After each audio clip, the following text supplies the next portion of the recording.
Good evening, Dream Team. Live tonight at the establishment. We've got 500 Lions fans! Yes! I'm England's most carded player of all time. I apologise to absolutely no one. The award-winning moment is the beautifully legal clear-out of Jack Morgan. James O'Connor, ladies and gentlemen! I'm just amazed by Jock's hair, the volume and the thickness of it. Our men went to war, but the first step now is to be consistent and do a job on Saturday. Into the final moments, Alex Payne trying to keep this side going forward. Haskell takes it on now with just relentless chat, largely about himself. And there's Tindall to add the finishing touch of glamour and World Cup winning stories. That is how you podcast. Ladies and gents, good evening to you all. Have you had a good tour? Oh, it's like Panto season, this, isn't it? How much fun have we had over the last... Well, we've had a lot of fun. Yeah, it's good. Highlights? Well, there's been a few. Obviously, I tell you what, I mean, Brisbane was amazing. Obviously, MCG, what an experience, what a day. I thought the positivity around the whole event was amazing. I think Australia's just what a place. You know, beautiful vistas, incredible things to see. They put on a brilliant spectacle. MCG, 90,000 people turning up to watch the game. I mean, one slightly dubious highlight was the Lions legends are in town. Legends in quite a loose sense of the word. It's sort of anyone that's kind of played rugby. If you ever played 30 seconds for any team, you were qualified. And I met a few of them in a cafe. For a little coffee, and things escalated. The coffee was quickly replaced with some beer, and there's a couple of bigger gentlemen who play for the legends. Dave Ewers, he's conservative, about 145 kgs of Zimbabwean fury.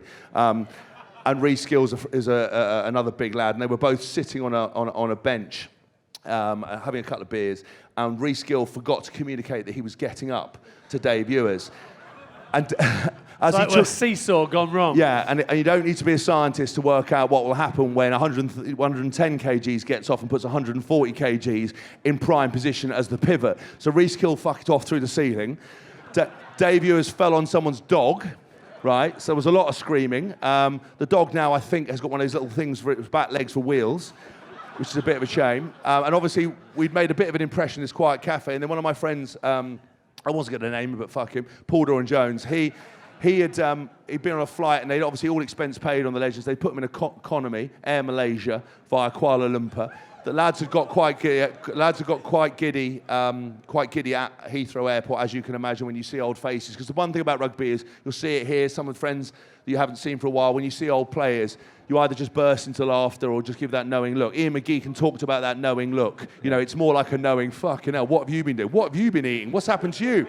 What's happened to your lid? What's happened to your teeth? Oh, you're getting divorced? That's sad, right?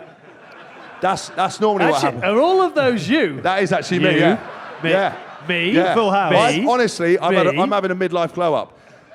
I'm single, I've got a new lid, new teeth. I've gone from a solid 4.8 to a 5.2. So I'm now just hanging out with sixes. So that's my kind of perfect lane. And then, so we basically, obviously they've been on this long-winded flight. Now Air Malaysia, as part of their service, they do have a curry option on a lot of the flights. Dozza reckons he'd eaten 10 curries in 28 hours. So then he decided to go to the bathroom in this restaurant. It was an outdoor space, and he disappeared for a good 30 minutes. He came back looking lighter in his shoes, like he got something off his mind. And then sort of about 10 minutes later, this stench permeated this whole place. And he basically goes, "Sorry, lads, I've Chernobyl the bog." Apparently it looked like Middlesbrough Town Centre by the time he'd finished with it. And welcome to our friends from Middlesbrough. Lovely to have you here. And there was nothing more. There's nothing more sort of sad than you saw sort of a man with a t-shirt over his face like this, trying to spray away the stench of 29 hours of curry and flights. And that was within 2 hours of them landing. And then I watched them play, which the game I can only describe as awful. And they said to me in the commentary, said, "What do you think is going to happen tonight?" And I think they were slightly surprised when I said a death, a ruptured Achilles, an ACL, and an MCL. And we had all of it apart from the death in the first 10 minutes. Andy Powell's shoulder fell off. Mike Ross went to accelerate, which he didn't do in his career. Tried to in a game, his Achilles exploded. So yeah, it's been a big start to the tour, but we've kept it on board. We're very excited about this weekend. No one's been arrested. I'm normally not that happy to be at a live event, but it means I unfortunately can't play tonight. So I hate that. I'm so sorry. How was it last week? What do you rate your performance? It was fucking awful. Yeah. I'm usually mad to go out afterwards. Anyway, some fat lad on my own teams stamped on my foot. I heard something crack. I came off the bed. You then videoed me trying to walk. It got progressively worse, and I went back to the hotel to try and go out, and then I started shivering, so I ended up in the fetal position in the bed. I woke up, took a sleeper, and woke up 10 hours later in absolute agony. So yeah, it was well worth it. Great to see the lads. Just to say one thing I didn't mention earlier, I obviously alluded to the fact that, we're Chatham House rules. We don't want to get cancelled. We need to be on best behaviour. Let's keep all our phones in our pockets. Let's not film anything, because we live in a world now where everyone's offended by everything. So let's just try to keep a lid on that, because also we have to remember that somebody's doing quite well in the royal family at the moment. Next time they're on Buckingham Palace doing a flyover on the balcony, and Tins is there nuggieing Louis and high-fiving everyone, I'm going to be standing there in a suit like his #1 private secretary, so do not fuck that up for me, because I need it. I need it. If that's all right, so let's just let's behave ourselves if we can. So we have a producer called Tom who spends most of the day putting a script together, and I can live and exclusive reveal that Chernobyl the Bog and offending the monarchy is not yet in tonight's running order. We're going to press record. We'd love you to do a bit of cheering in the obvious moments. When cue. Everyone likes a drink. No one likes a drunk. Just like with your missus, you went too early there, sir. Take your foot off the gas, Chief. It's all right. Can we have security tidy that corner up quite quickly, please? Because otherwise it's going to go very wrong. Good evening, Dream Team. It is so good to be back with you once again, live tonight at the Establishment in Sydney. Would you believe it? We are the biggest show in town tonight. We've got 500 Lions fans! The noise, the colour, and the Lions fans are in town. Yeah, it's amazing, isn't it? This is what it's all about. It's what it's all been about. And I reckon we've got another 3 or 4 days of this before we put the cheer away for another 4 years. It is so good to be with you. The final week of what has been an epic tour so far, but an enormous opportunity for the Lions to whitewash the Wallabies. It's been unbelievable. It's been so much. We have a lot of rain in Sydney, which has been a bit of a bore, but the tour itself has been fantastic. We've got one big finale to come. Highlights on the pitch for you, just before we get into what has been so far. Give us a little sense of where you think the Lions are here, right now. Well, no, I think the award-winning moment is the beautifully legal clear-out of Jack Morgan. Just big moments need big players, and there's only one Welshman on tour, and he delivered it. So, but to be fair, just to say that if that had been a penalty, which it wasn't, and we'd lost the game, it would have been ironic that Jack Morgan still can't win in a red shirt. As always, we are indebted to our incredibly good sponsors at Continental Tyres. You will know it by now, Continental. Wherever we go, Continental come too, so we are hugely grateful to them. They are the official tyre partner of England Rugby, and whether on the rugby field or on the road, Continental Tyres are your perfect partner for exceptional safety, performance and grip. We also want to say a massive thank you to the incredible people here at Merivale who have looked after us incredible. Are you all having a good time? The Establishment has been the place to be this week. It's going to be the place to be over the next few days as well as we build up to that incredible And if you're looking test. for somewhere to eat, Mr. Wong is pretty good at making food. We just hit that upstairs. Excellent. It's going to be a very, very special few days for Lions fans in town. So what I also want to say is just to come to you. You've been front pages back home at the moment. Yes. Most weeks. Yes. Sidebar of shame. Yes. I'm not quite sure what the latest controversy is there. Yep. But you've also been back pages here in Australia. Yes. In the Sydney Morning Herald. Do you Yes. just want to reconsider your thoughts in any way, shape or form? Or are you apologising to absolutely I'd like nobody? to summon my inner Conor McGregor, in some ways, not all of his ways, and apologise to absolutely fucking no one for anything, because I honestly, genuinely, from the bottom of my heart, when that clip was being reviewed and everyone talked about it and in the subsequent stuff, I still don't know what anyone's talking about. I can't, normally there might be a different angle that I didn't see or something that's quite questionable. I don't understand what the thing is, and honestly, the only bit I can see is when someone diving. That's the only bit I can see. Like, I don't understand. Maybe I wasn't in it, and as someone said to me, or someone quoted the other day, that's typical Haskell. The way he played, he was no meat and all potatoes. And obviously, if you ever watch me play, I'm one of the biggest Neanderthals ever. The only thing I had was controlled violence about my game. I certainly couldn't catch the ball. And so I could actually. It was fucking unbelievable. There's lots of highlights on YouTube, but I like to dumb it down because you can't have it all. You can't have chat, rig, decent lid. You haven't got one, sir, so you keep very quiet. And so You've probably got his now. I have, yeah. Some donor somewhere. But I honestly, I looked at it back and you know, a lot of people have come out and there's been a lot of criticism. People saying I hate you. Thanks, Mum. I don't know why she still have my number. But I looked at it, I'm like just a bit confused as to why there was even any controversy. I thought it was actually the best clear out of the entire day. I thought it was just delivered in perfection. I don't know what the question mark was, and I think that's just rugby. So I'd like to say I've got absolutely no issue at all. It's an Lions. It's an interesting one because Joe Smith came out and said he's copped a lot of abuse online. The only thing I'd say in defence of Carlo is that there were just over 54 G's of force that went directly through his neck, which was enough to cause serious injury. So then we started looking at what 54 Gs looked like. Apparently when the guy in F1 crashed into the wall, Grosjean crashed into the wall and the thing blew up and he was on fire, that was 55 Gs. He crashed at 194 miles an hour. But so you're still not for turning. There's a bit of egging of the thing there, but just to be really honest about things, like, you know, as a player throughout my career, you know, my career was boiled down to kind of two moments, really. Running into a post against Wales, which went well. And how many Gs was that? Was about 65 Gs? Yeah, that was 800 Gs, actually, that was. And also, no one checked on my welfare and almost broke my neck. Serious incident. And then sort of the other thing that I've had in my career is that I'm the England's most... And when you've got England's most, you think, oh, this is going to be amazing. Like, what? I'm England's most carded player of all time. So what a legacy.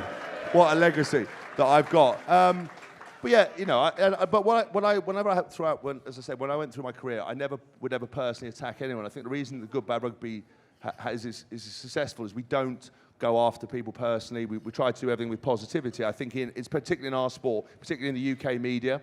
If you're not criticising someone, are you actually being honest and open? And you know, for me, it wasn't a personal attack on him at all. You know, I didn't even mention his name. I'm not a big one for details anyway. I didn't know it, but now I do. Now I do. And the thing is that, you know, it was just a part of a play. You know, rugby is a kinetic sport. It's violent. It's aggressive, and these things happen. And if you try to micromanage it, like the fourth officials or snitches, as we like to call them, get involved, that's where it comes. But listen, he's an incredible player. It wasn't a personal attack. It was, you asked me to give a dissection of an incident that I saw, and from the bottom of my heart, every fibre of my body, I do not understand what was a penalty. The only bit I saw was diving, which unfortunately, football is riddled with that, right? We don't want that in rugby.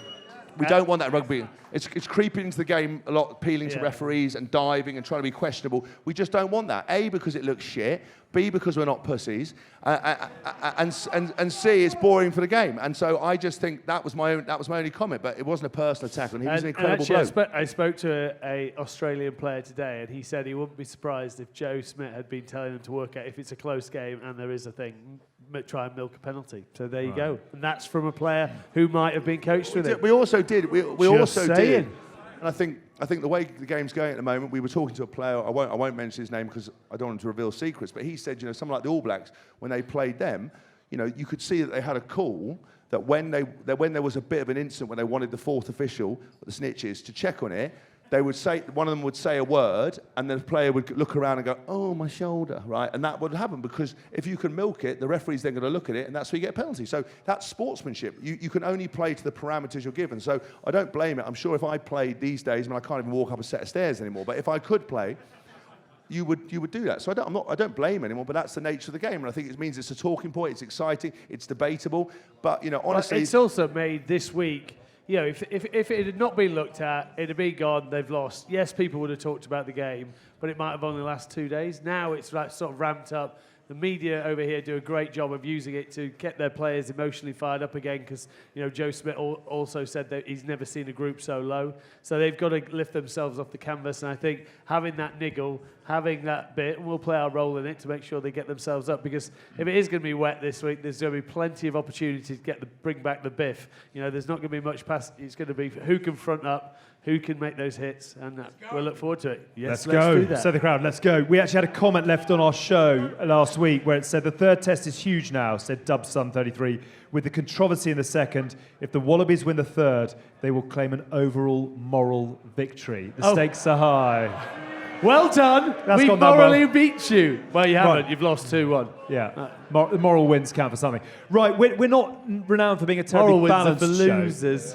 We're not a terribly balanced show. But what we have got tonight, ladies and gents, and I would love you to give him an absolutely monumental reception because he is just one of the great entertainers of the last 10 to 15 years. He played 64 times for the Wallabies. In 2008, he became the youngest player to debut in Super Rugby. He'd go on to debut for the Wallabies that same season. He started all 3 tests at 10 against the Lions in 2013. He's played in 2 World Cups. This season, he became a Super Rugby champion. Next season, he's off to Leicester. Ladies and gents, it's the one and only Mr. James O'Connor! Fresh out of the Wallaby camp. James, it's so good to have you with us. Have yourself a seat. Can we have a cheer, please? James O'Connor, ladies and gentlemen. It's a friendly crowd, mate. Don't worry about it. It's been tough to listen to so far. We should also say star of G Brands as well. Which have you enjoying the podcasting with Marshy and Jeremy Paul this year? Yeah. So that sort of just came about. Obviously moved to the Crusaders and.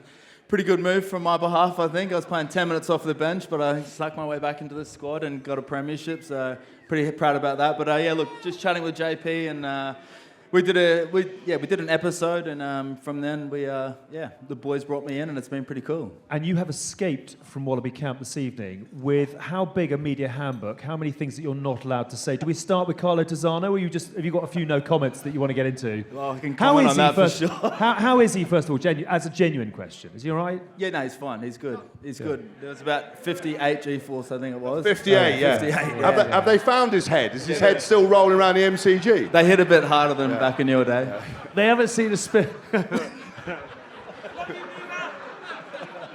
Well, yeah, look, he's good. I'm not going to lie, I don't put my head in those situations. No, I've done it twice, I've been bashed twice. So, but look, hey, I can say on the other side of the topic, but at the end of the day, look, genuinely, that was one of the best games of rugby I've watched in such a long time. It was awesome. Yeah, quality. And, the way our men fronted up for that second test, I was bloody proud to be Aussie.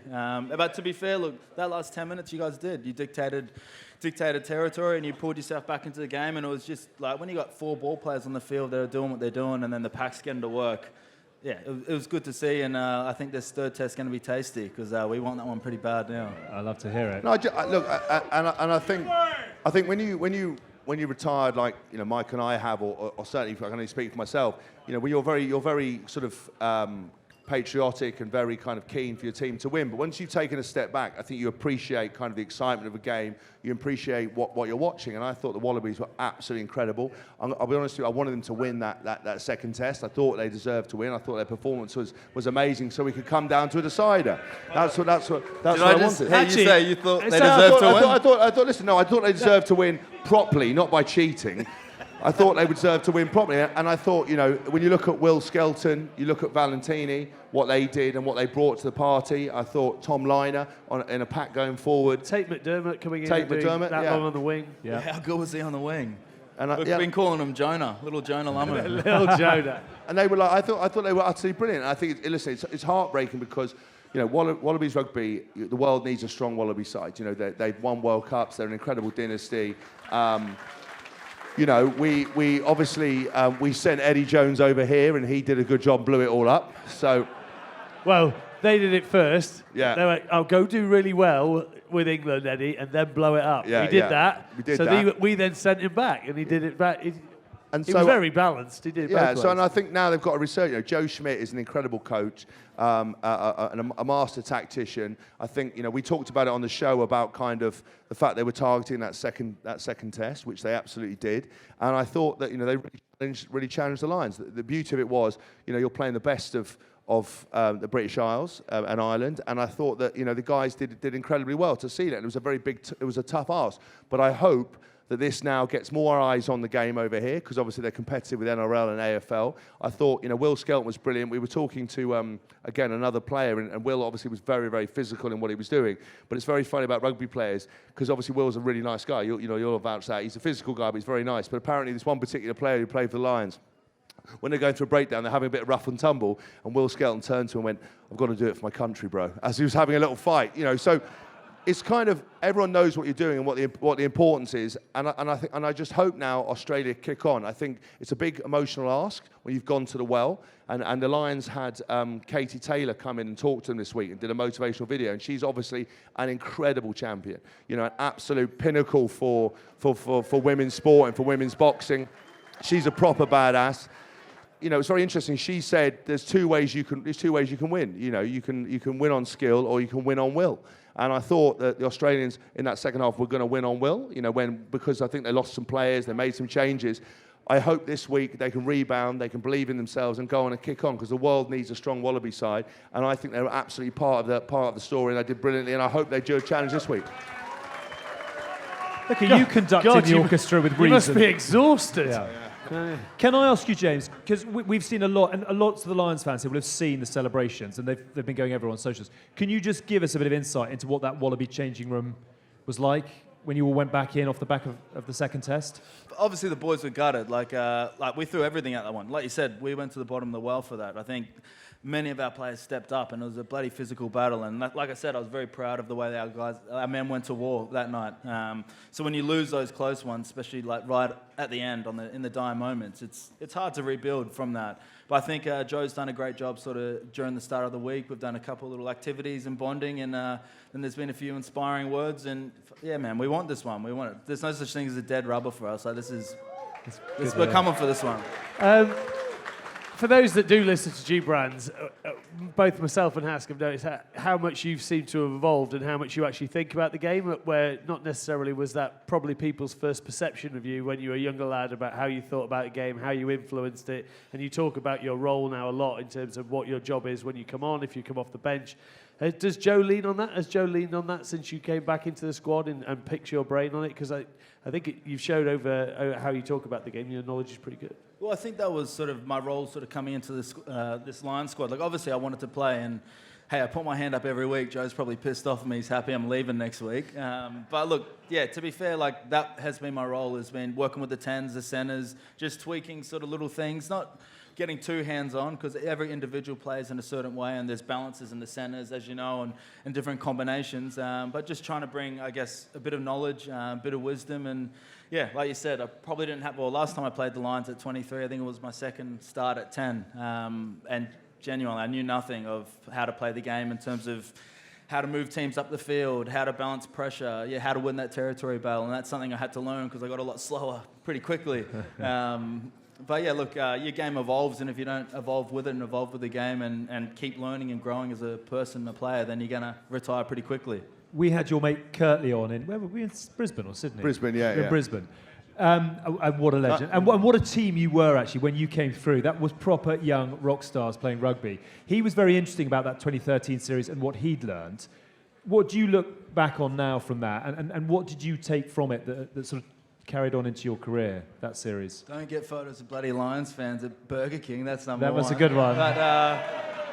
But like, yeah, in all honesty, like, man, I was a kid. I was actually. Amazing if it was. Yeah, good. Come up here. But yeah, look, in all honesty, like, I had to have a pretty hard look at myself, and I didn't play 10 again for probably 2 or 3 years because I realised, like, geez, I don't understand the game well enough. I've relied on my speed and my skill and to be able to beat players like one-on-one to create holes instead of being able to, I guess, move my team around the park. So that was probably the biggest learning I learned from that. And then just what an incredible like experience. Like, I thought World Cups were incredible, but you know, the Lions is another series. Like, as much as I hate you supporters, I love you guys as well. Like, you guys bring such an awesome energy. It's a bit like Might be a Haskell, smug energy, but it's still great energy. Just teeing it up ahead of the Ashes, I'm sure. So, and just in terms of talking Ashes, though. Yeah, we're just lighting the fire for what's to come. The moral victory, hey? Yeah. what do you see in this Wallaby outfit that you're excited about as it heads to Rugby Championship November from here? Do you feel this is a Wallaby team on the up? Yeah, I feel like we definitely had the squad now. Like, everyone talks about rebuilding and where we're at, and like I guess we've sort of tried to draw a sand in the line and be like, you know, we've got the right cattle now. We've got the right guys to step forward. Like you were saying with Joe, he's a very detailed operator. Like, he knows what he's doing. I've been playing sort of chess with him a couple of times in terms of the game, and I've been very impressed with his IQ. But I agree with what James said as well. Like, man, rugby's not the biggest sport in Australia. There's other sports that are chomping at the bit, so we do need that support. And so, like, when you guys come out here and create such an incredible, you know, atmosphere, and with Australian rugby doing great and having these events like this, it's only better for us. But yeah, going on your point, I won't be around for much longer, but I definitely believe that we're in a good place and we're going to keep growing from here. But the first step now is to be consistent and do a job on Saturday. Good, I love it. We want it to be epic. Interesting question from a friend. If there was a new rugby league happening, which NRL players do you think could make it? Yeah, let's chat after. I'm available as well, by the way. Throw a dog a bone, eh? Throw a dog about. Don't worry, mate. We'll chat. Niche gag. We'll come on, obviously, to the Wallaby outfit in a minute. Should we start with the Lions 15 that's been chosen? Are we very happy with the Lions selection for Saturday? Andy Farrell's gone big again. Boo? Drink. Okay. Who's booing? Which one do you want? Hass wants a drink. Getting thirsty. Right, so the Lions 15, we'll go through it. Give him a little cheer if you like. We'll start up front. Andrew Porter, Dan Sheehan, Tyg Furlong in the front row. A nod to the incredible Tyg Furlong, who becomes a 9 consecutive Test starter for the Lions, which is a very special club to be a part of. Well done, James Ryan of Ireland, who comes into the second row to partner Mario Itoje, ladies and gents. We'll give them both a cheer. Same back row, Ty Byrne, Tom Curry and Jack Conan. Jack Conan also and Tom Curry now 6 consecutive starts each. Jamison, Gibson Park and Finn Russell, your halfbacks once again. Bundy and Aki and Hugh Jones go again, the centres. And in the back 3, Tommy Freeman is retained at 14. Hugo Keenan gets a cheer at 15. And Blair Kinghorn comes in on the wing. Are you happy with that? So 2 changes, Ryan into the second row, Hugh and Blair Kinghorn on the wing. I think there was potential and expectation from some people that you might see wholesale changes this week. You know, people were talking about Henry Pollock potentially getting opportunity and different people being put in the team. But actually, I think if you were to do that, you know, Mike said it very eloquently in the week. I mean, for the first time ever, but he got it right. He said, you know, that I think it would be disrespectful to Australia to change that team. I think the fact that Andy Farrell has come out and said and picked this team shows great intent, shows that they want to go out and win. I think, you know, the fact that the Lions is such an important sort of legacy that you just don't give caps away for free. I know we've had, you know, in 2017 we had the Geography 6, we've had a few people over here. And as Mike said, you know, why at the end of a tour you wouldn't holiday exactly where the Lions are playing. Just a pair of boots and a jock strap. Boots, yeah. From someone who never fucking played for them, I literally, even I'm on holiday, I thought I might have a chance. But they saw last Thursday, went no fucking chance. Yeah, but you did marry a princess, so I think you're all right, mate. You know, I honestly heard him on the phone earlier arguing with his moat cleaner because the guy hadn't done a proper job. So we're talking about different worlds here. Actually, when I was talking to the King last night, They were both arguing. They were both arguing that the drawbridge at Buckingham Palace needed more WD-40 on it. So I mean, look, I think for me, you know, this is a really important moment. I think, you know, you don't give caps away for free in the Test side. You know, I think that's important. I think in the warm-up games you can play different people, you can try different things, but when it comes down to the Test series, that has to be ring-fenced. You know, and for a long time. You know, in 2017, I went on a Lions tour, but I didn't really regard myself as a Lion, a proper Lion, because I wasn't. I didn't go on the Test side. My name will never be in that place, and you have to respect that. There were better players, better people to do a job, and I think Andy Farrell has protected that by picking the strongest possible side he can pick due to injuries, and I think that shows a lot of respect. I also think Faz is so good at getting the emotional state of rugby right. He knows what the game needs, as well as what he wants to do and go 3-0, but he knows what the emotional state of the people of Australia, all the fans here, they just want to see another epic on the weekend, and they want to see that. hopefully we do. I mean, that he's teed up to have another classic. I think those Wallaby lads are just gonna find that emotional driver. Hopefully they haven't worked too hard during the week. You want to leave that anger in there, and then you just Joe Smith on the Saturday just goes, boys, just go release the valve, and then you just go to war and see who comes up starting. Yeah, look, I'll double down on that. Like as the Wallabies team, like we appreciate that. That's respect. And look, we want to play the best of the best, and we want to do a job because we felt like we were right there last game. So the fact that they picked their best team, that's what we want. That's what we want to stick our teeth into and get stuck in. So yeah, awesome. Fantastic. I am slightly concerned for my own safety though at the moment, because obviously I've talked a lot of shit about lots of different things. Not for the first time. Not for the first time. But I'm in a foreign country and I was going for dinner last night and someone shouted about 100 metres away, "Oh, Haskell, you fucking wanker," right?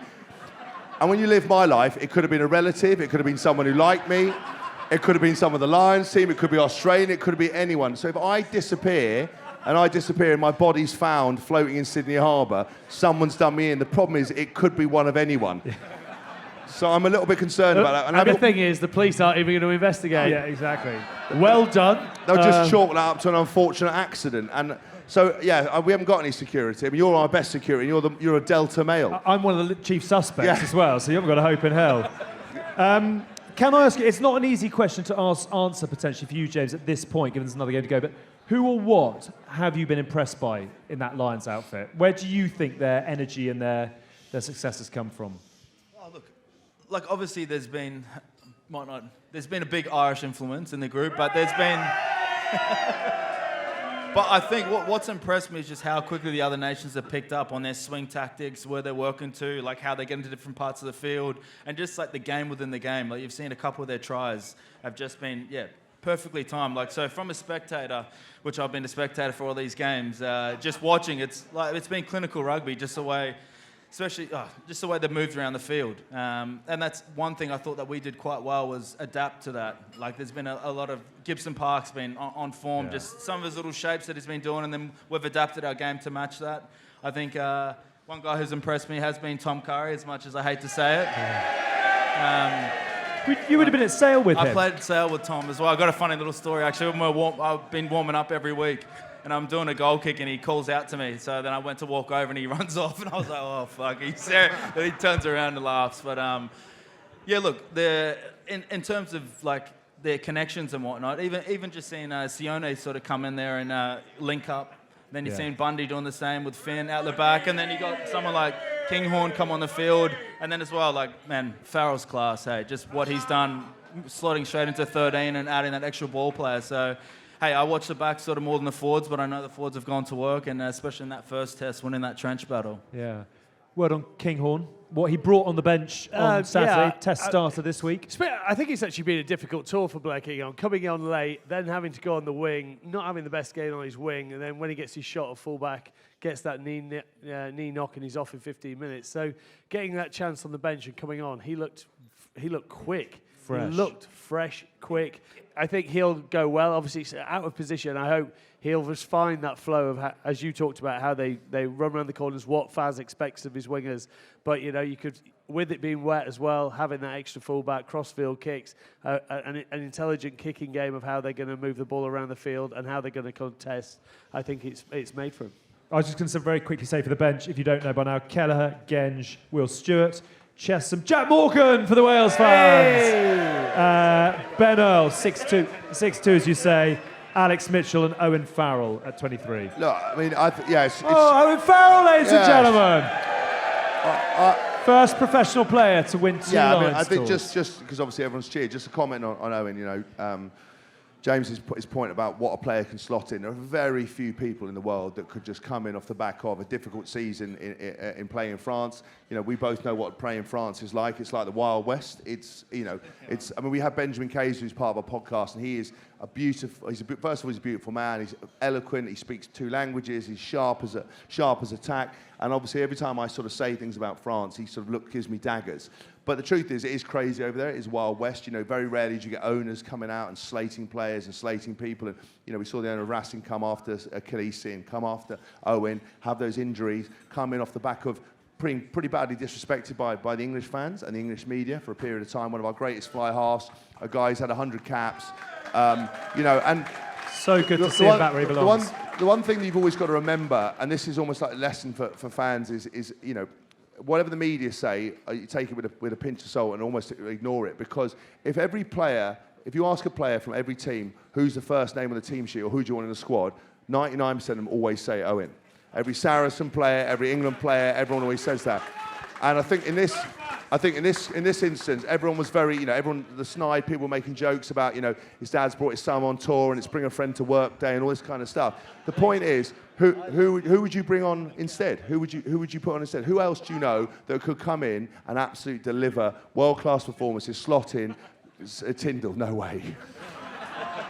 Good for the after party, Yeah. not the touring I'm starting party. to like this Nice corner, guy, yeah. actually. But I think that's. I love his haircut. I love his beard. I think that's a really important. I'm now questioning what my mother was up to a lot of the time, but. I think that's a really important thing to know, and I think again we talked about kind of or I talked about the romance. You know, what an amazing thing. You know, the only player to win on 2 tours in the modern era, to go on 4 Lions tours, to have the opportunity to play, to really cement his legacy, and I hope. But, you know, he's an ultimate competitor. And one thing you learn about Owen, he doesn't give a fuck about anything. He doesn't care what I say, doesn't care what the media say. He's a born winner. But it is hard when people wear away at you. And I think he deserves that legacy and get that moment. And that was very important. No, well said. Is someone unplugging? No, brilliant. I love it when you go there. You don't do it enough. He's exhausted. He must be exhausted. What I do want to do, ladies and gents, actually, it's really interesting because we're talking about Owen Farrell here. You wind back 2 weeks. And during the warm-up ahead of the game in Brisbane, Tom Curry's name was read out and he got booed by the Lions fans. We are now 2 weeks later talking about Tom Curry as a potential player of the series. Can we have a cheer, first of all, for Tom Curry? What an unbelievable set of performances. Yeah, but what extraordinary mental strength as well. Yeah, but that is also how fandom goes, right? When that Lions team is picked, the full squad, everyone is going, yeah, that's an unbelievable squad. And that's the nature of sport. You then go on a tour, you play the first game, you play the second game, and people create their views. And it's a distorted view because every one of them's a worldie. They're all unbelievable international players. But you're filming a view in a short format thing about who's got form. And then you get passionate about, because if Jack Morgan plays well, you just want him so much to be in the team. And we know people say things in sport, you know, you shout it at the TV all the time, he's fucking useless, or he does this. And it's just a reaction. We're talking in minutiae in the Lions because everyone in that back row could play a test match. But it just goes to show, like Tom Curry, yeah, took a few hits, and people might say, well, form, we don't think he was the best, but then he just proved Andy Farrell right, shows that Andy Farrell knows what he's doing. Same with Byrne, who probably had, you know, out of all the back rows, would say that was least in form, if that's even a way of saying anything. But they're 2 test animals that just came out and delivered, and that's all you're asked to do. That's your job as a player, and we know that Curry can do it, and he delivered it, and we know Byrne can do it, and he delivered it. So, you know, and as you say, that's the beauty of sport. 2 performances, he could get man of the series. Yeah, amazing how it can turn around, isn't it? And that leads us on to Australia, and we'll go through the team very quickly. So James Slipper, what an unbelievable warrior he's been for the Wallabies. David Parecki, Taniela Tupou comes in on the tight head. Nick Frost and Will Skelton in the second row. Tom Hooper comes in for Rob Valentini, who was a bit of obviously going to be a huge miss. Fraser McWright and Harry Wilson in the back row. Nick White playing his last test for Australia. Let's have a cheer. If you know your rugby in England, what a great, great character Nick White's been. Young Tom Lyners still at 10, Lenny Katau and Joseph Akuso Suialii, and then Dylan Peach, Max Jorgensen, and Tom Wright at 15. You know Nick White's moustache is going to be on form this week, isn't it? It's going to look How much noise has come from Nick White in training this week? Oh, he never shuts up, to be fair. Yeah. He's like all good nines. Where's that bloke gone over there? Yeah. Look, I think he's just a class player. Like, he knows the game. He loves the game. I don't know anyone who loves the game more than him. The amount of footage he watches, the amount of games he dissects, like his IQ of rugby is pretty incredible. So like he's one of our senior players in the group, and he definitely runs the cutter well. And for a little bloke, geez, he pulls the big boys into line. Hey, when he throws those eyes at you, geez, even get it right. You might even get worried, bro. I just hope he comes out like the baddie out of Sonic the Hedgehog. You know, the Doc Egg. In the hot air balloon. Yeah, I like that. It'd be wonderful. I was going to say, so I do love the modern game these days. Obviously, when all the rough and tumble or the biff in inverted commas we have now is because of the fourth officials and all the cameras. No one ever actually throws a punch. That's why you always see these little guys starting shit with these giants, because they're pretty safe in the knowledge they're not going to get belted. And it's the only sport in the world where you see them just start aggravating everyone, and one of them grabs them, you can see them shit themselves, and then remember that they're absolutely safe. How could it be? If anyone's seen Caddyshack 2, where he rings that guy's giving him abuse, and he rings the thing, and goes, can you turn the cameras off in aisle 2, please? And they just say that, and everyone just gets dusted, and Nick White's on the floor going, and Pollock's next to him going, what happened?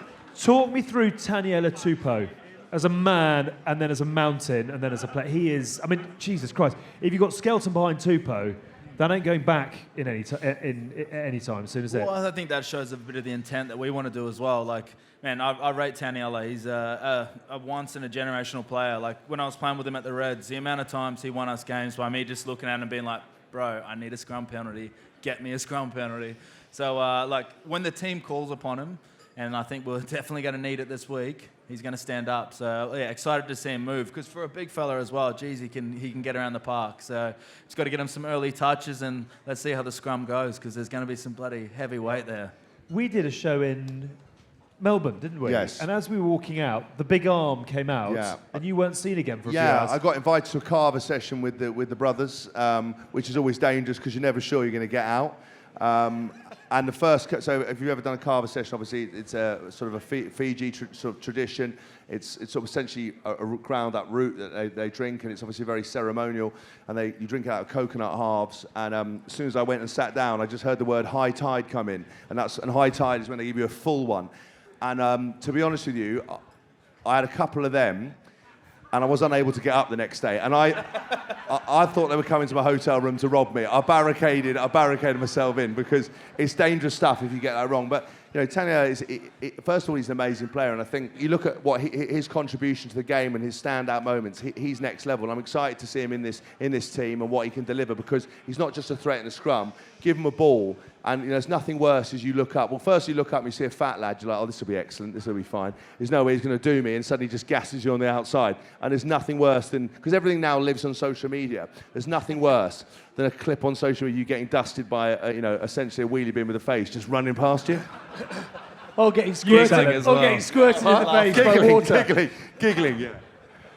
Tell me who the emotional drivers are in this Wallaby change room. Who are the guys who will press the buttons to make sure there is proper fury come Saturday?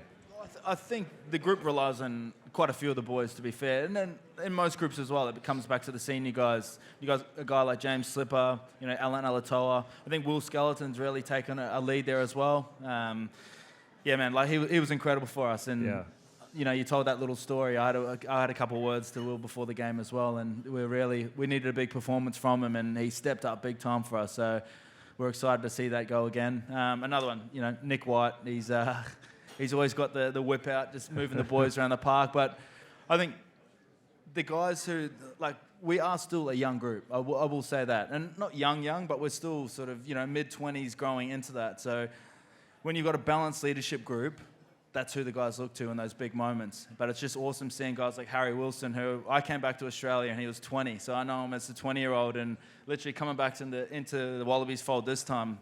He's speaking in team meetings, and he's clear, and man, it's been incredible to watch his journey. Another guy, we were talking about Tom Curry, but Fraser McWright, I thought he had an awesome game in game too.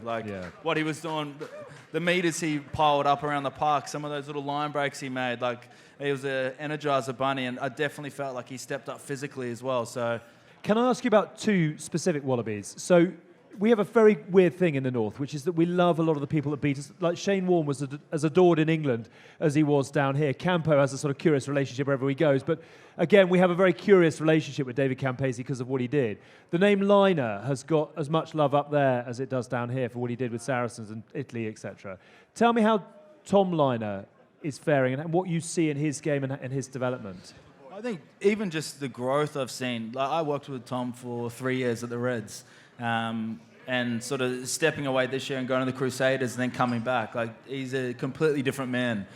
He's a unique human. He's very calm, and at the same time, he knows exactly what he wants. He's got a wise head on his shoulders. But in terms of his game development, like you saw some of those alleviating pressure kicks that he did. He's actually one of the quickest backs that we have, so he has a great turn of pace, and I think he's a courageous player as well. Like, you see him go for some of those high balls and get whacked, and he's the first guy to get back up and get back involved. So, man, he's going to be an incredible talent. He already is, but like there's so much still growth left in him. Again, I was talking about when I was 23 playing on the Lions in 2013. He's my age, so I can't wait to see what he's going to be doing in a year, 2 years, 3 years' time. And the other one is Joseph Akuso Suili'i. So we saw the line in commentary was Joseph Suili'i enters the series as he goes through to feed Tom Wright. Just tell me what you've seen in his game that I suppose it should make opposition fear him for what is to come. Well, man, again, talking about those generational players, like what he can do with the ball in hand. Like, I had to train at 13 because we had someone ill on Tuesday, and geez, I got bashed. Just some of those lines he's running, and when he commits, he genuinely commits. So, like, if you plant at all ready for that contact, he'll beat you. He can skip step, he can palm, he can get an offload away, both hands, he's fast. So, like, as you've been seeing as well, like watching the review, and I'm in a privileged position where I get to, you know, I guess like many of you guys watching at the stadium, but the amount of defenders that he's drawing in, if we can add one more little pass or if we can do one more little thing, like, the world's his oyster. Like, he's got so much growth left in his game, and already you saw that late footwork that he's done. You saw even in that first test he ever had against England, what a good win that one was, eh? Always harking back, James. Always harking back. Do you want a word on Suili'i? I'm sorry, I sort of zoned out. I'm just amazed by Jock's hair, the volume and the thickness of it. I mean, like Hask, it's like stroking a dead Mine's badger, real, and you look like a turkey. mogwai. But look, with Suili'i, I mean, I also heard him. I was at lunch yesterday for Buildcorp, and he turned up and he spoke, and to think that he spoke like a 32-year-old 50 capper, and he's not. He's 21 years old. You forget that he was playing Origin at 19, and where he's been already, and how fast he's jumped through it. He was playing first team rugby for his schools at 14, and I think he said he was playing basketball at 13 for the first team. So he's just got this immense skill set and obviously natural ability, but then he delivers it in such a mature way. And I think Australia have to work out a little bit how best to get him the ball early, to get him in the game. I think that's what he needs. Because once he's entered the fray, and look, anyone who's played, when I was playing at 13, I wanted it as early as possible because that contact then wakens your body up. And in rugby league, it becomes naturally, you can go get it, where it's a bit harder in rugby union. And they just need to find a way early getting him in the game. And there's no doubt the skill sets with the wet, if they get innovative on their chipping game or their kicking game, we know how well, we saw it last November, how easily he goes up, his ability to go up and compete, offload in the air. I think he can be a real massive weapon for him. On another one, I'm quite looking forward to watching Dylan Peach. Yeah. I thought he was amazing in the game earlier on in the tour. Beat 10 defenders. I know it might not be his game, but if we get some ball in transition and give him a chance, he caused the Lions' defence quite a few problems, so I'm quite looking forward to seeing him play. I was going to ask you, obviously you've been on a hell of a journey in sport in your career, and obviously you see these young guys coming in, some of them have the same impact that you had. Do they talk to you about stuff like off the field and the lessons you've learned? Because I think, a lot of players, I played with guys in England that had equal sort of rises, but didn't really or weren't able to learn from their errors or develop as people. And I think we're all flawed and we all learn pretty quickly. And I think it's particularly if you have a personality and you're in this public eye, that can make life 10 times more difficult. do they ever sit down and ask you about things and go, listen, what did you learn? Because, you know, you've had some incredible highs, but you've had some moments like we've all had. You know, do you share that with them? How does that work? Yeah, 100%. That's part of my role, I guess. I probably didn't learn too quickly. It took me maybe 4 or 5 times to hit rock bottom to sort of spin it around. You're in good company. I still haven't learned. Yeah, so, but you're talking about someone like Joseph, like, he's genetically gifted and blessed, but also like the amount of work he does away from the game, not just like on rugby and watching footage, but is watching him the first time, seeing him at captain's run, doing his visualization, and like, so he's really tapping into, I guess, another level of the game. But yeah, 100%. Shoes off, innit? Shoes off. Yeah, well, you got to get grounded, bro. Place. Yeah. There's scientific proof around that one. We'll chat later. But anyway, yeah. Look, I guess one of the biggest gifts I can give to those guys is I have sort of been on this journey quite a few times, hit the mountaintop, chop down, hit the mountaintop, chop down. So it's been an interesting journey for me in rugby. But I guess the one thing I always say to those young boys as well is like, because I can see when someone's sort of sliding in a certain way, or possibly they're not putting the first thing first, and I can tell them straight away, like, look, anything you're doing, trust me, I've done triple. So I can come back to safety here, because it's not that it's not all it's gassed out to be over there. What do you make of Henry Pollock? As a guy who was winning and in bright lights at a young age, remember the Bledisloe game, was it Hong Kong thing, touchline conversion? That sort of propelled you, certainly on the international stage. What do you make of the noise around Pollock, the talent that he has, and what advice would you give him?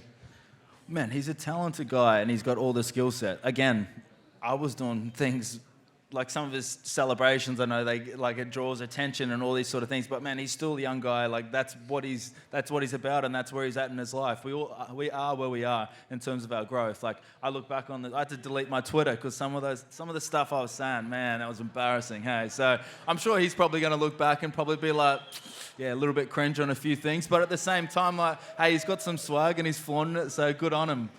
Good on him indeed. Well played, Henry Pollock. What a tourist he's been. So there are a couple of things that we want to do. We always throw in a Continental Tyres question of the week. And obviously Continental Tyres are also massive sponsors of the AFL over here in Australia. So James, the question is, what they want to know is which Lion and which Wallaby would be the best crossover athlete for the AFL?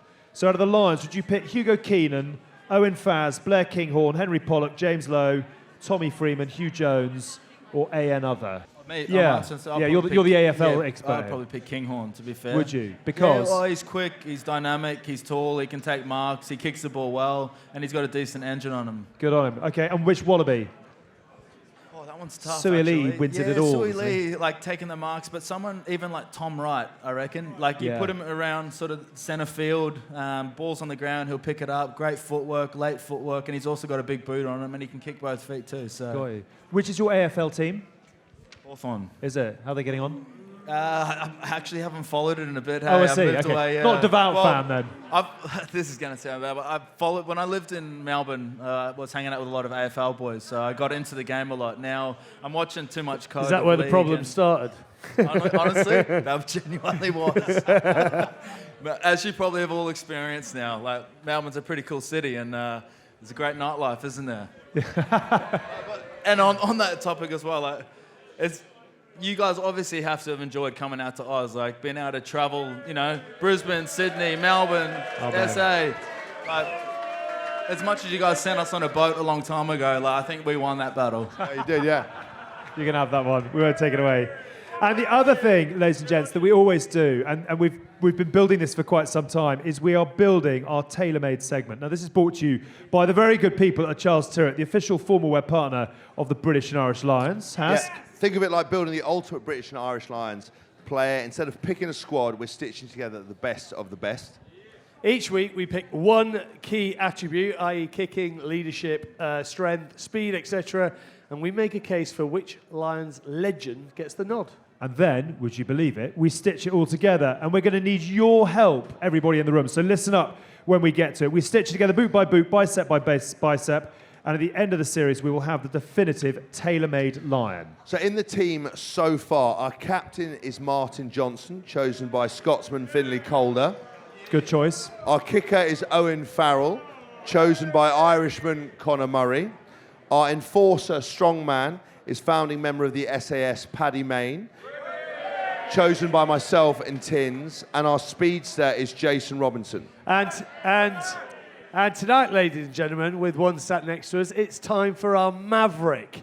Payno, who made the shortlist? So we're going to take you through the shortlist. And what we'll do is we'll get you to give us a cheer at the end for who is our Charles Tyrrwhit Maverick. So from England, ladies and gents, the votes were cast. And we have gone with Jeremy Guscott. Individual brilliance, helping win 2 Test series, the winning try in the second Test in 1989, and the winning drop goal in 1997. From Scotland, we've got Finn Russell. 3 times the Lion, who's been central to the Lions' style of play in 2025. Would you believe it? Finn was a former stonemason and has shown off his rock-solid defence on this tour as well. From Wales, we've got so many great Welshmen to have chosen, but a nod to Cliff Morgan, a nod to Phil Bennett, but we have gone with the King, Barry John. Christened by the New Zealand press following the Lions' only series win against the All Blacks in 1971. I mean, the New Zealand press normally hate everyone. Yeah. For them to call him the King. That is respect. That is respect. And he was Scott Quinnell's uncle as well, who's another great Lion. And from Ireland, we've gone between Mike Gibson and Brian O'Driscoll. And because we're all of the generation, we've gone with Dricko. 8 Tests for the Lions. What an incredible player he was. And were any of you here at the Gabba in 2001? We got 1 or 2 of you. The line from Stuart Barnes that day was, some people call him a god. I think he's a better player than that. So that stacks up. So what we will do, ladies and gents, you can give us a cheer after each and we'll measure it on volume. So if you would like Jeremy Guscott to be our Maverick, give us a cheer. If you would like Barry John to be our Maverick, give us a cheer. 7? Do you think I am? I'm trying not to. If you think Brian O'Driscoll's our Maverick, give us a cheer. Oh, that's good.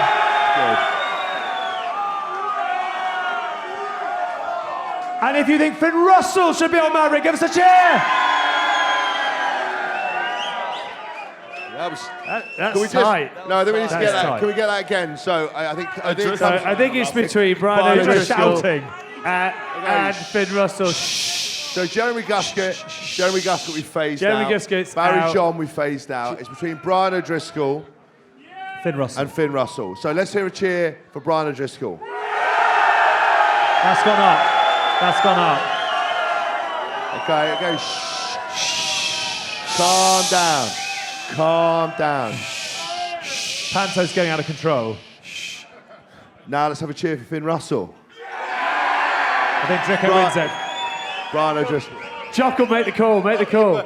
Look, this is blatantly on what the crowd wanted. O'Driscoll got Yeah. Brian O'Driscoll, well done to you.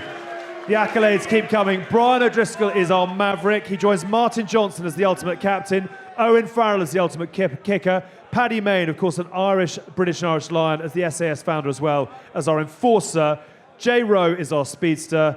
O'Driscoll goes in to complete our tailor-made Lion. The good people at Charles Tyrrwhit are offering GB and our listeners an exclusive 20% off. Just use the code GBR20 online or in store, GBR20 for 20% off everything. And thank you, as always, to the good people at Charles Tyrrwhit for their support. Do we have any Leicester Tigers fans in tonight? We got 1 or 2.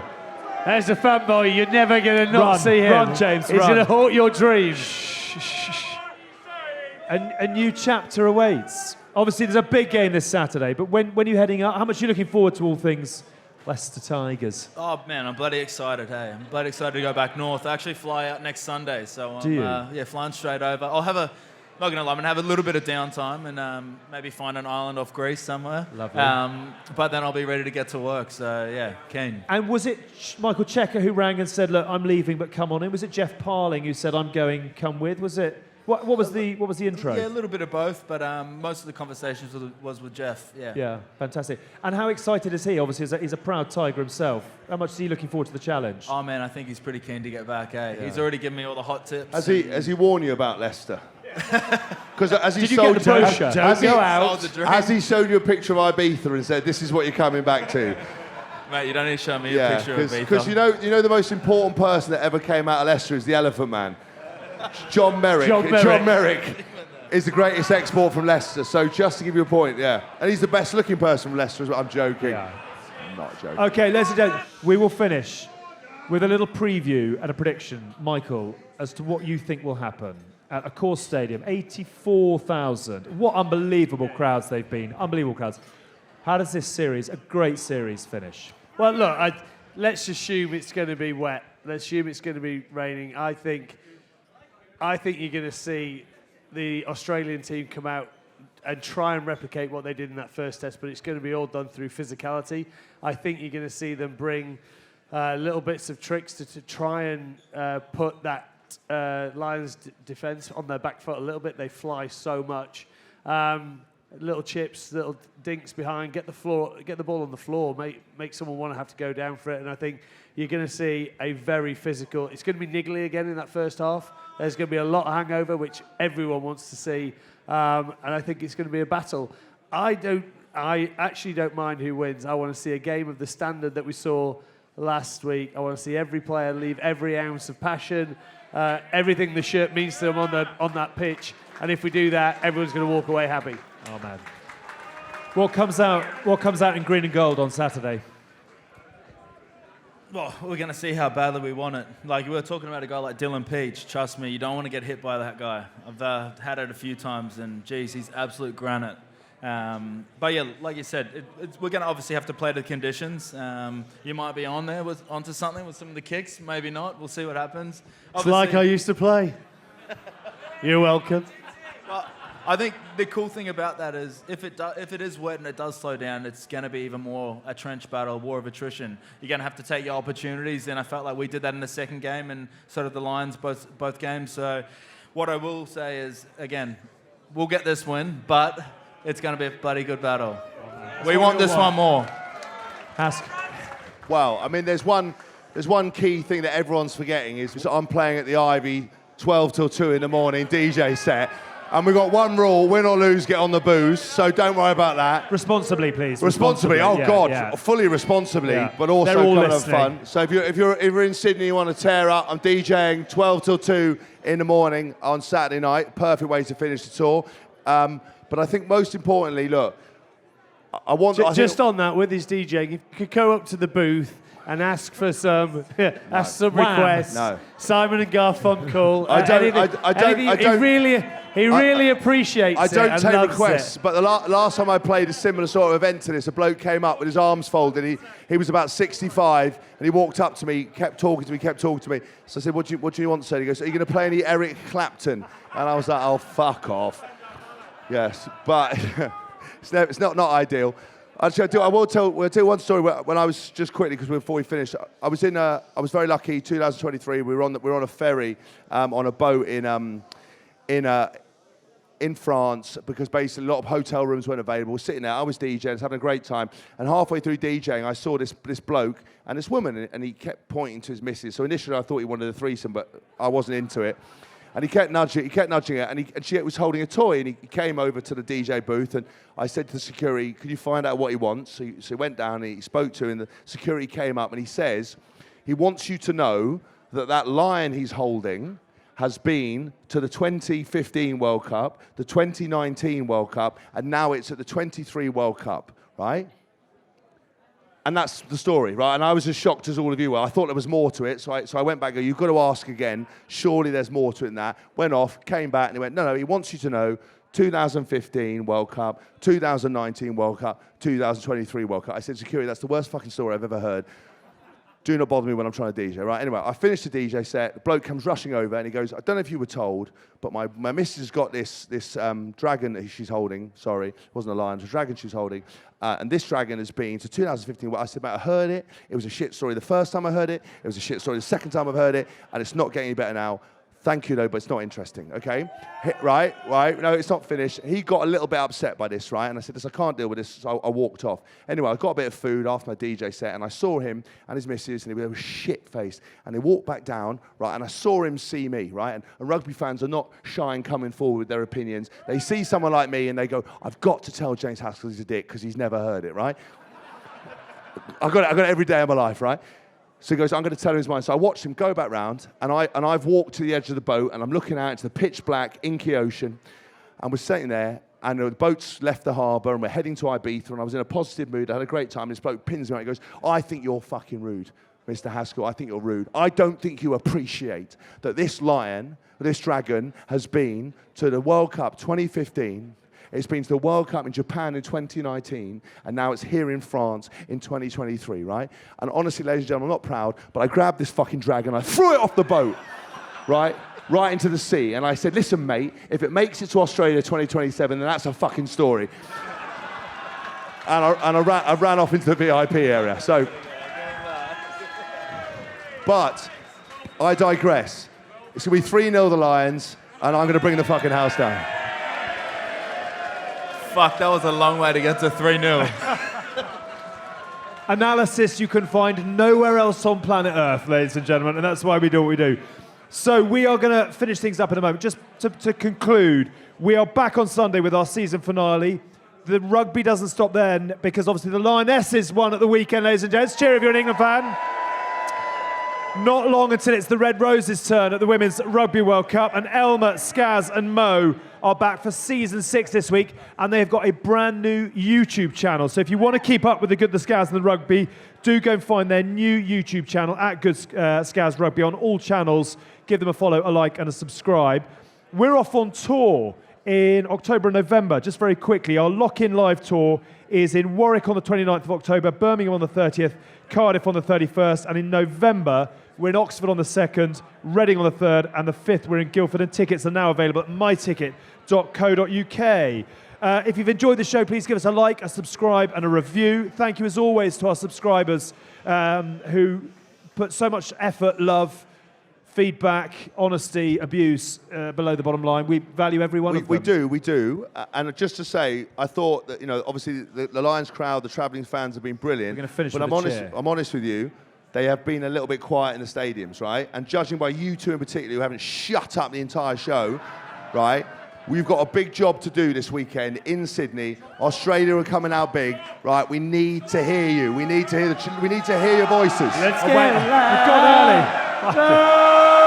Thank you as always to our sponsors, the Continental Tyres, the official tyre partner to England Rugby. Remember, if you're looking for an award-winning tyre that can keep up with your every move, no more further than Continental Tyres. We're a Thorny Booker production, stats and backs provided by Russ Petty.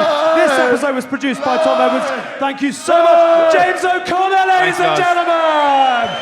Haskell Tins, ladies and gentlemen. Alex Payne. Who wins on Saturday? Lions! Lions! Lions! Lions! Thank you very much, everybody, for coming tonight. Enjoy the rest of your evening.